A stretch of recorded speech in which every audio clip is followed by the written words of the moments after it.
السلام عليكم ورحمة الله وبركاته، ومرحبا بكم خوتي وخواتاتي الكرام. اليوم جبت لكم موضوع من العيار الثقيل، موضوع غادي يبدل نظرتكم لوحدة من المهن الحساسة والأساسية في المنظومة القضائية المغربية، مهنة المفوضين القضائيين. ربما كتعرفون غير في التبليغات والاستدعاءات، ولكن الجديد اليوم هو أن هذه المهنة غادة تعرف واحد التحول كبير بموجب القانون رقم 46.21. قانون اللي ماشي غير دار تعديلات بسيطة، لا، هذا قانون غادي يعيد رسم ملامح الدور الحقيقي للمفوض القضائي في بلادنا. بمعنى آخر، المفوض القضائي ما بقاش ساعي القضاء فقط، بل غادي يولي عنصر فعال في تنفيذ الأحكام وتوثيق الجموع العامة وحتى التعامل مع المعاملات العقارية الكبرى. اليوم غادي نفسروا خطوة بخطوة شنو جاب هذا القانون، شنو التغييرات وشنو المعاني ديالها في العالم القضائي والعقاري المغربي. ولكن قبل ما نبداو، ما تنساوش تدعموا القناة بلايك واشتراك باش نوصلوا المعلومة القانونية الموثوقة لكل مغربي مهتم بحقوقه. الفصل الأول: خلفية المهنة وتاريخها. مهنة المفوض القضائي ماشي وليدة اليوم، منذ عقود وهي كتلعب دور محوري في تنفيذ العدالة على أرض الواقع. القانون السابق رقم 81.3 هو اللي كان كينظمها، وفعلا مكن المهنيين من اللي راكموا تجربة كبيرة. ولكن العالم تبدل، المعاملات العقارية تكثرت، النزاعات كبرت، والمحاكم ولات مثقلة بالملفات اللي كتطلب سرعة تنفيذ. ومن هنا خرج المشرع المغربي بفكرة جديدة: آن الأوان نطوروا المهنة، نوسعوا الاختصاصات ونواكبوا العصر.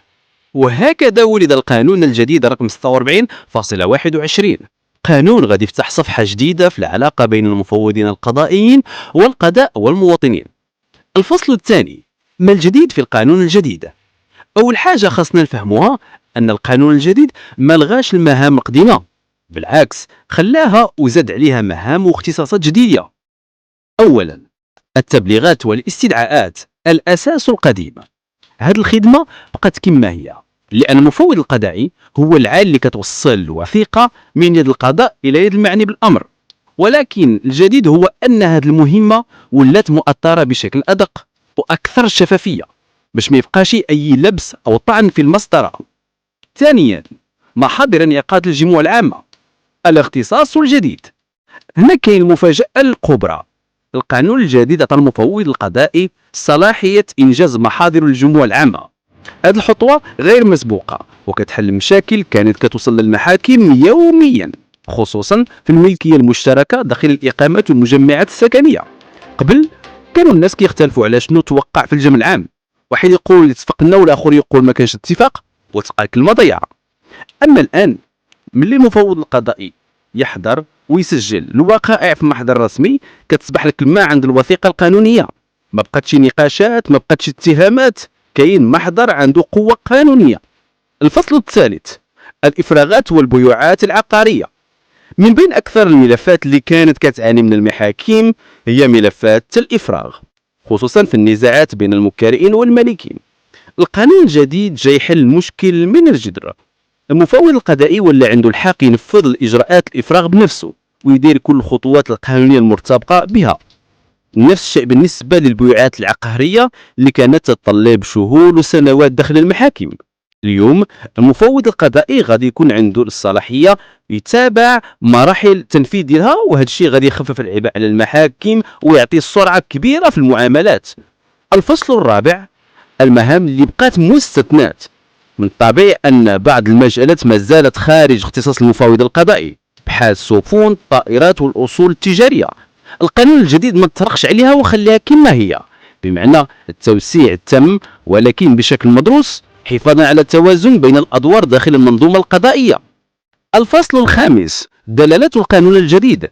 هذا القانون ماشي جرى تطوير إداري، بل هو نقلة نوعية في طريقة اشتغال العدالة في المغرب.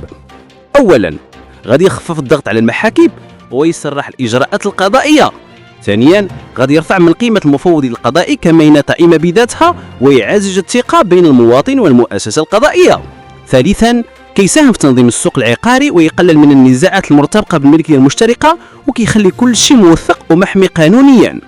ورابعا، كيعزز المهنية وكيخلق آليات جديدة للمراقبة والتتبع لضمان جودة الأداء باش تبقى المهنة في مستوى تطلعات العدالة الحديثة.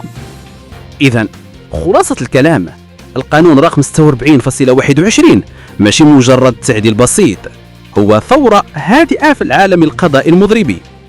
المفوض القضائي اليوم غادي يولي أكثر حضورا، أكثر قوة، وأكثر تأثيرا في المجال العقاري والقضائي. هادشي كامل كيعني أن المواطن العادي غادي يستفد مباشرة من هذا التطوير، سواء في حل نزاعات الملكية أو في تسريع تنفيذ الأحكام أو حتى في ضمان توثيق اجتماعات الإقامات السكنية. كتبقى الكلمة الأخيرة لكم، واش كتظنوا أن هذا القانون فعلا غادي يخفف الضغط على المحاكم؟ واش كتأمنوا أن المفوضين القضائيين مستعدين يتحملوا هذا الدور الجديد؟ خلوا لي آراءكم في التعليقات، ولا تنساوش الاشتراك في القناة وتفعيل الجرس باش توصلكم آخر المستجدات القانونية بشكل مبسط وواضح. والسلام عليكم ورحمة الله تعالى وبركاته.